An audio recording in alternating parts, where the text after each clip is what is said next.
Bonjour, je suis Charles-André Morel et je suis accompagné de Caroline Matt. Nous sommes des conseillers au Sage accompagnateurs d'entrepreneurs et aujourd'hui, nous allons valider votre projet d'affaires.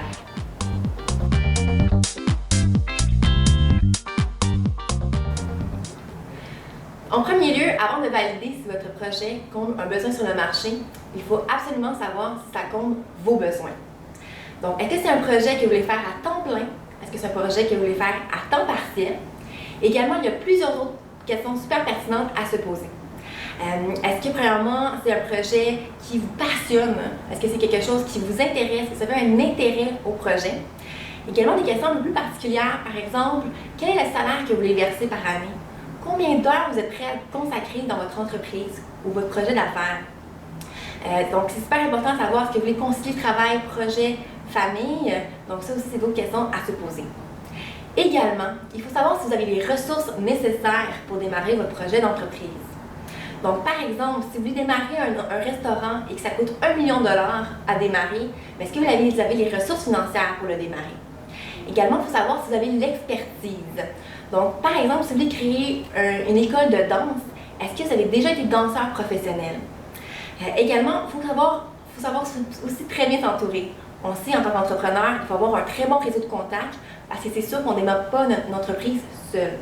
Donc, à savoir, est-ce que vous avez un réseau de danseurs? Est-ce que vous avez des professionnels, des amis, par exemple, qui sont soit avocats pour rédiger vos contrats, un ami qui est créateur de site web qui pourrait aussi vous aider. Donc, le réseau de contacts, c'est primordial.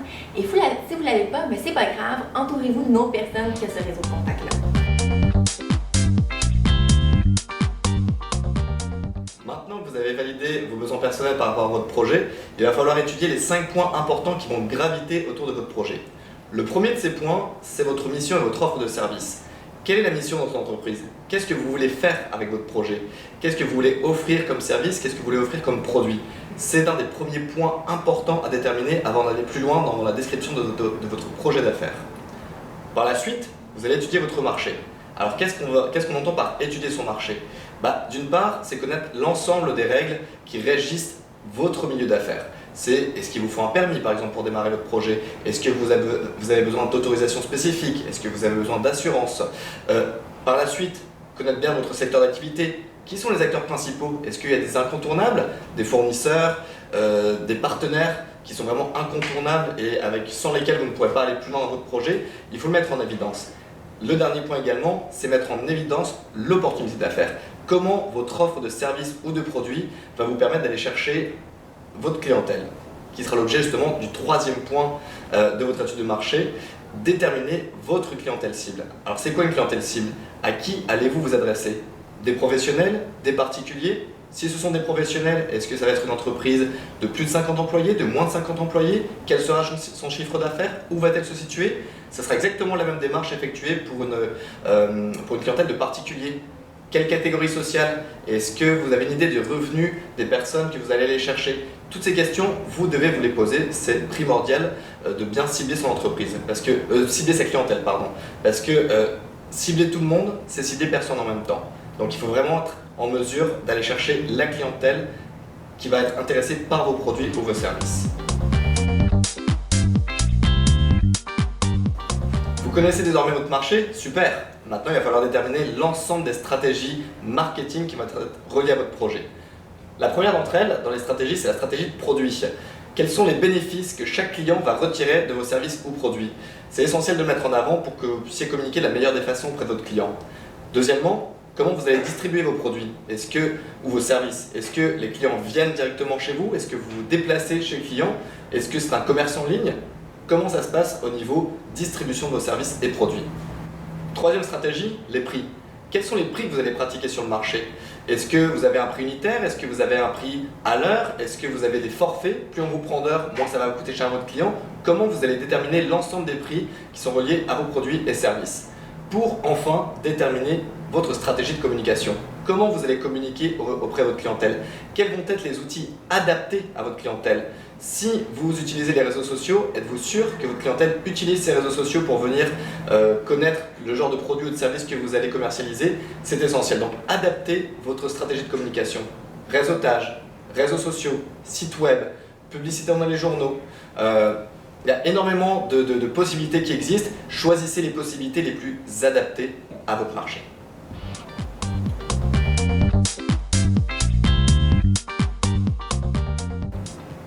D'un point de vue plus concret, désormais, il va falloir déterminer qui va faire quoi dans votre entreprise. Est-ce que c'est vous qui allez réaliser l'ensemble des tâches reliées à votre projet, ou allez-vous avoir des employés, ou encore plus, aller chercher des personnes de contact qui vont vous permettre de combler les compétences que vous n'avez pas forcément. Ça, c'est le premier point à déterminer. Le deuxième point qu'il va falloir déterminer, c'est tout le processus de livraison de services ou de produits. Entre le moment où vous prenez contact avec votre client et le moment où vous allez recevoir et percevoir l'argent relié à vos prestations, quelles vont être les différentes étapes à travers lesquelles que vous allez devoir effectuer d'un point de vue concret dans une journée de travail, admettons. Dernièrement, où est localisée votre entreprise? Ça peut paraître bête comme ça, mais il faut avoir un point d'ancrage dans votre entreprise. Est-ce que vous travaillez de votre domicile? Est-ce que vous avez un local que vous allez louer et dans lequel les clients vont pouvoir se déplacer et venir vous voir? Ça, c'est le troisième point qu'il faut déterminer dans vos opérations.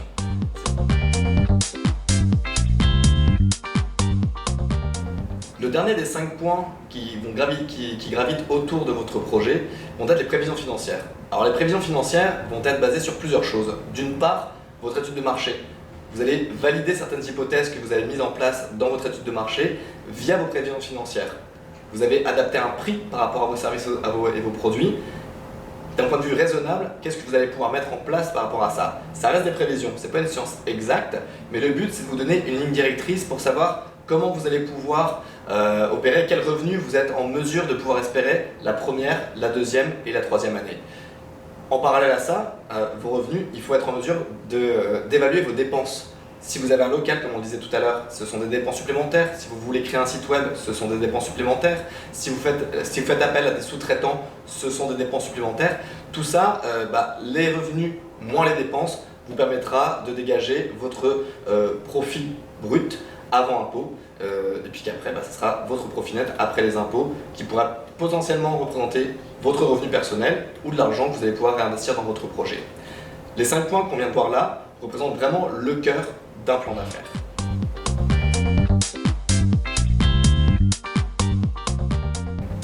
Chaque année au Sage, nous avons le plaisir d'accompagner plus de 1000 entrepreneurs en démarrage d'entreprise. Ce qui donne lieu souvent à connaître beaucoup d'idées reçues qu'ont les entrepreneurs en démarrage.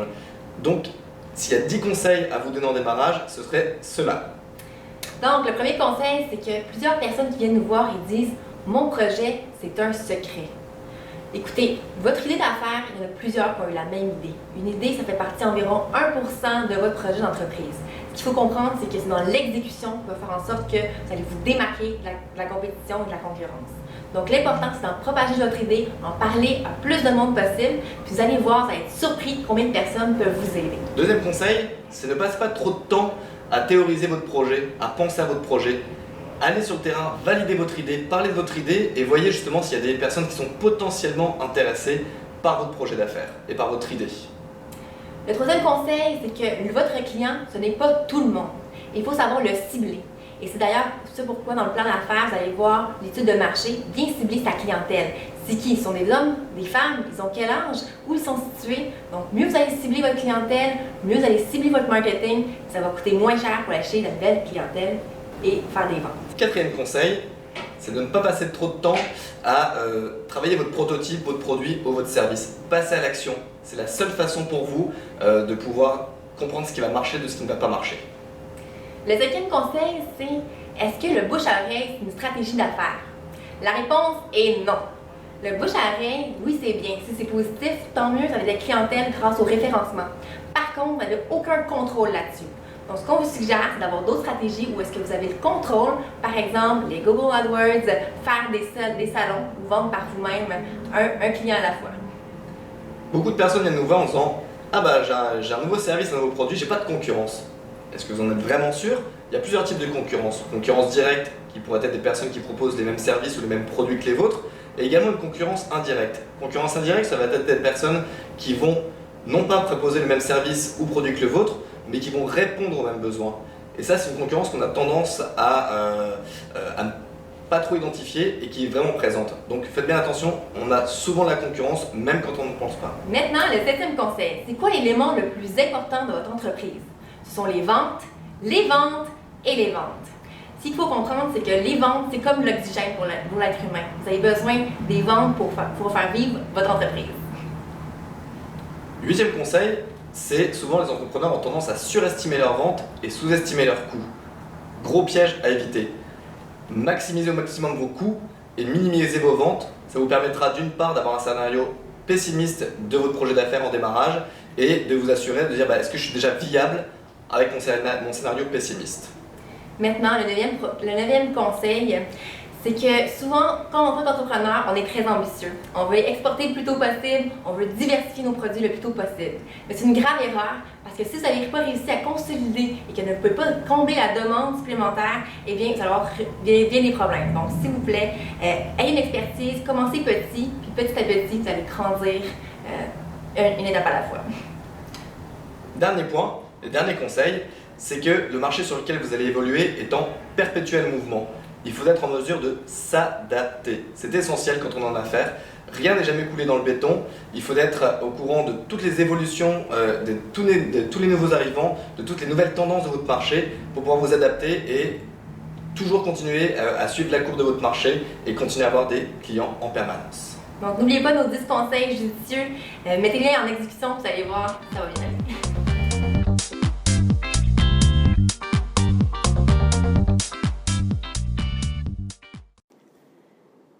Afin de vous aider à valider votre modèle d'affaires, nous allons utiliser un outil, soit le Business Model Canvas. Il comporte 9 blocs importants de votre entreprise. Tout au long de l'explication, nous allons vous présenter un exemple basé sur un designer d'intérieur. Commençons par le premier bloc, soit le segment de la clientèle. C'est super important de savoir à qui s'adresse notre produit ou notre service. On peut donc poser plusieurs questions. Par exemple, sont-ils des particuliers ou des entreprises? Est-ce qu'on s'adresse à des hommes ou à des femmes? Est-ce que ce sont des enfants, des adolescents, des adultes ou même des personnes âgées? Où ils habitent? Et quel est le revenu familial? Donc, ce sont tous des questions très précises pour bien cibler la clientèle. En se basant sur notre exemple de designer d'intérieur, nous avons choisi la clientèle, soit des clients professionnels. On l'a divisé aussi en 3 cibles. La première étant soit des entreprises ou des organisations ayant plus de 50 employés. En deuxième lieu, nous avons ciblé les promoteurs immobiliers. Donc, tous promoteurs qui sont vraiment intéressés par des nouveaux projets. Et finalement, nous avons ciblé les agences de designers d'intérieur qui sont déjà existants. On peut donc être des sous-traitants auprès de ces agences. Maintenant, passons à la proposition de valeur représentée par un cadeau. Alors, comment vous différencier de vos compétiteurs? Quelle est votre valeur ajoutée dans votre produit ou service et que votre client va venir vous voir plutôt qu'un autre? Ça pourrait être par exemple la réduction des risques, ou donc l'accessibilité aux produits, ou même la réduction des coûts. Dans le cadre de notre exemple, on se base sur les services personnalisés. Nos services sont adaptés aux besoins du client. Également, on va faire des propositions d'aménagement durable dans le temps. En design d'intérieur, un des problèmes, c'est que les modèles sont basés sur des tendances ou des courants. Nous allons donc proposer des éléments intemporels et permanents pour que les clients soient satisfaits à long terme. Passons aux canaux de distribution. Nous pouvons nous poser les questions suivantes. Comment on achemine notre produit ou service au client final? C'est quoi le point de contact entre l'entreprise et le client? En ce qui concerne notre exemple de designer intérieur, nous n'aurons pas de magasin pignon sur rue. Nous allons plutôt opter par le déplacement direct chez notre client. Par la suite, quand le projet sera mis en œuvre, nous allons contacter directement les clients, soit par téléphone ou par courriel. Maintenant que nous avons présenté notre proposition de valeur, parlons de la relation avec le client. Comme vous le savez, acquérir un client, ça peut coûter très cher. Il faut maintenant le fidéliser. Il faut s'assurer qu'il continue à acheter nos produits ou services plutôt qu'aller chez un concurrent et ainsi générer des ventes récurrentes. Dans le cadre de notre exemple de design intérieur, nous avons utilisé les réseaux sociaux sur lesquels nous allons poster régulièrement des articles sur les nouvelles tendances de design d'intérieur ou des projets réalisés dernièrement qui peuvent être inspirants pour les clients potentiels. Nous allons aussi utiliser les réseaux sociaux tels que LinkedIn, puisque c'est un réseau social de professionnels. Ce sera donc un réseau des plus adaptés pour notre clientèle professionnelle. Nous allons aussi créer un site web sur lequel tous nos portfolios, donc toutes nos réalisations, seront représentés. Il y aura aussi un endroit dédié aux clients qui pourront ajouter leurs projets. Nous allons aussi avoir des courriels de masse pour lesquels on va envoyer à tous nos contacts. Nous allons pouvoir garder un lien avec nos clients directs. Également, nous allons perpétuellement faire des activités de réseautage pour être le plus proche de notre clientèle potentielle, tels que les promoteurs immobiliers, les courtiers, etc. En ce qui a trait au bloc de flux de revenus, cela représente la trésorerie que l'entreprise génère auprès de chaque segment de la clientèle. On peut retrouver par exemple les ventes de biens, un revenu associé à soit l'abonnement mensuel ou à une location ou même un prêt. Toujours dans le cadre de notre exemple, nous avons choisi un taux horaire de 95 de l'heure lorsqu'on va directement chez le client. Par contre, si nous agissons en tant que sous-traitant, nous allons offrir un tarif plus intéressant, soit de 60 de l'heure.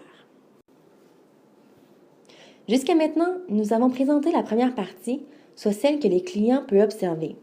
Maintenant, nous allons passer à la deuxième partie, où est-ce que vous allez devoir concevoir votre produit ou service, et cette partie, les clients n'en ont point accès. Passons à la deuxième partie et commençons par les activités clés. Donc, quelles sont les étapes de A à Z que l'entrepreneur va devoir effectuer afin d'offrir le service ou produit au client final? Les activités clés peuvent être multiples, telles que la promotion, les ventes et la production. Nous avons choisi pour notre exemple de participer à plusieurs soirées de réseautage pour aller chercher des clients. Par la suite, nous allons faire de la prospection, rencontrer des nouveaux clients et produire des dessins afin de les présenter à nos clients potentiels. S'ils sont validés, il faut aller chercher des matériaux, équipements nécessaires, faire des suivis sur les chantiers et produire des documents de gestion en fin de projet qui seront également essentiels à nos activités clés.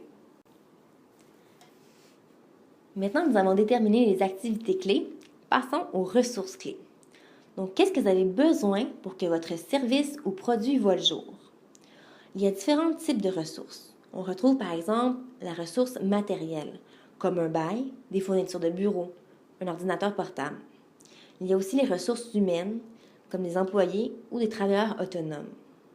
Vous aurez aussi besoin de ressources financières, donc comme des prêts, des bourses ou de l'argent personnel. Et finalement, pour certains, une ressource intellectuelle, donc pour ceux qui veulent créer un produit très spécifique, vous pourriez aller chercher un brevet. Dans notre exemple de design intérieur, nous prenons en compte que le designer intérieur va combler les tâches reliées à son projet. Cependant, sur des points spécifiques, il pourrait faire appel à des pigistes. Nous considérons aussi qu'il aura besoin d'un ordinateur, d'un véhicule pour aller directement chez les clients et des logiciels spécifiques pour mettre en place ses dessins et les proposer à ses clients. Voici le bloc qu'on a souvent tendance à oublier, soit les partenariats clés. Ils sont pourtant primordiaux pour optimiser vos processus ou même diminuer vos coûts. On parle ici de fournisseurs ou même des compétiteurs, bref, toute organisation ou entreprise qui seront présents pour vous aider à développer votre modèle d'affaires. En ce qui concerne les designers, on va évidemment faire des partenariats avec des fournisseurs de matériaux, également avec des spécialistes comme des spécialistes en électricité ou en plomberie, également des agences immobilières qui pourraient nous référer des clients. On a dit tout à l'heure qu'on pouvait agir comme sous-traitant. Eh bien, les partenariats clés peuvent être aussi des concurrents. Donc, considérez vos concurrents comme des partenariats potentiels plutôt que des compétiteurs en tant que tels. Finalement, nous vous présentons le dernier bloc, soit la structure de coûts. Évidemment, il y a des coûts associés aux partenariats clés, aux activités clés et aux ressources clés. Il ne faut donc pas les négliger. Dans le cadre de notre exemple, nous allons devoir payer un ordinateur portable, un site web, plusieurs logiciels. On sait aussi s'incorporer, ce qui doit être aussi inclus dans les coûts de démarrage. Nous allons faire des cartes d'affaires, On va aussi ajouter de la publicité dans les revues spécialisées. Donc, tous ces éléments sont inclus dans les coûts de démarrage. En conclusion, comme vous l'avez réalisé, le tableau du modèle d'affaires est un outil très pertinent à utiliser parce qu'en un seul coup d'œil, on voit tous les points importants que vous devez valider pour optimiser votre modèle d'affaires. D'ailleurs, vous allez réaliser que lorsque vous allez refaire votre modèle d'affaires d'entreprise, soit dans 1 mois, 6 mois ou 1 an, il y aura plusieurs éléments qui auront changé et c'est normal. Ce qu'il faut aussi savoir, c'est que cet outil est évolutif. Si un élément du tableau change, cela peut avoir un impact sur les autres blocs. Donc, si le designer change sa clientèle cible, nous allons probablement utiliser d'autres canaux pour rejoindre ses clients. Nous allons devoir ajouter des ressources supplémentaires. Bref, nous vous invitons à utiliser ce tableau comme un outil pour valider votre modèle d'affaires et ainsi augmenter vos chances de réussite de votre entreprise. Nous espérons que les questions que nous avons soulevées ainsi que l'explication du tableau du modèle d'affaires vous ont éclairé et vous ont permis d'avancer dans votre réflexion de validation de votre projet d'affaires. Si maintenant vous vous sentez prêt à vous lancer en affaires, n'hésitez pas à vous informer sur la formation lancement d'une entreprise donnée aux sages accompagnateurs d'entrepreneurs. Merci Caroline. Merci André. Bon succès.